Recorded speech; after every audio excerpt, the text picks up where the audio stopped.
জিয়াউর রহমান না থাকলে তো আপনারা রাজনীতি করতে পারতেন না। যিনি সংবিধানের মধ্যে আল্লাহর উপর আস্থা এবং বিশ্বাস, তিনি সংবিধান সংযোজিত করেছেন। আমার প্রশ্ন একটি আপনাদের সামনে, এই যে অপকর্ম যারা করছেন বিএনপির নাম ভাঙিয়ে, এটা প্রকাশিত হওয়ার পর দল কি তাদেরকে আশকারা দিয়েছে? দল কি তাদেরকে প্রশ্রয় দিয়েছে? আমরা যারা বাংলাদেশে বিএনপির বড় নেতা নই, মাঝারি মেজো বা সেজো গ্রেডের নেতা, আমরা জানার আগেই ভারপ্রাপ্ত চেয়ারম্যান লন্ডন থেকে নির্দেশ দিচ্ছেন বিভিন্ন অঙ্গ সংগঠনকে যে তোমাদের এই ছেলেই অপকর্ম করেছে। এই যে মিটফোর্ডের সামনে যে হৃদয় বিতরক দুঃখজনক ঘটনা আমরা দেখলাম, আমি ব্যক্তিগতভাবে দলের বিভিন্ন ডিসিপ্লিন পেপারে জানাই, সংবাদপত্র, আমি জানার আগেও যুবদল ছাত্রদেরকে বলেছেন যে আজীবন, এমনি বহিষ্কার নয়, আজীবন বহিষ্কার করতে। তাহলে ভারপ্রাপ্ত চেয়ারম্যানের চিন্তা, তার মানসিকতা, তার হৃদয়ে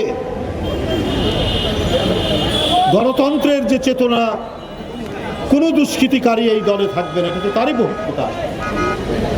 আমরা তো শেখ হাসিনাকে দেখেছি জেলায় জেলায় মাফিয়াদের বিরুদ্ধে অভিযোগ হচ্ছে, কেউ মাদক ব্যবসায়ী, কেউ খুনের অভিযোগ আছে।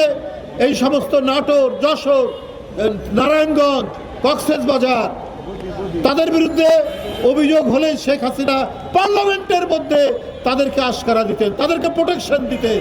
কিন্তু তারেক রহমান এই ধরনের ন্যূনতম কারো কোনো অপরাধের খবর পেলে সাথে সাথে দল থেকে বহিষ্কার। এই না, এরই মধ্যে 5.5 থেকে 6,000 দলের নেতাকর্মী, অঙ্গ সংগঠনের নেতাকর্মীকে তিনি সাংগঠনিক ব্যবস্থা নিয়েছেন। সাংগঠনিক ব্যবস্থাই নয়, অনেকের বিরুদ্ধে দল থেকে মামলা করা হয়েছে। যে পুলিশ অনেক সময় নির্বিকার থাকে, মামলা দেয় না, আমরা মামলা দিয়ে তাদেরকে ধরার জন্য বলেছি। কিন্তু আমরা জানি আজকে কারা তাবেদারি করছেন। শেখ হাসিনা যাদের তাবেদারি করতেন তাদের সাথে সখ্যতা কাদের? 2-1টি ইসলামী দল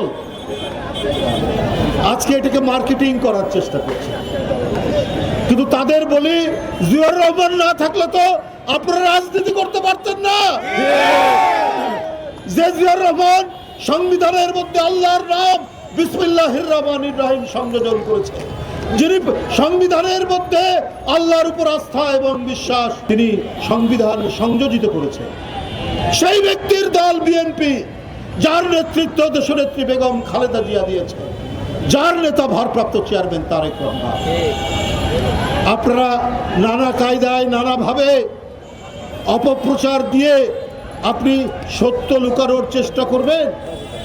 আমরা বলতে চাই যে সত্য তথ্য উদ্ঘাটন, আমরা আইন শৃঙ্খলা বাহিনীকে, প্রশাসনকে বলেছি, মিটফোর্ডের ঘটনায় সত্য তথ্য উদ্ঘাটন করে তাদেরকে ধরুন।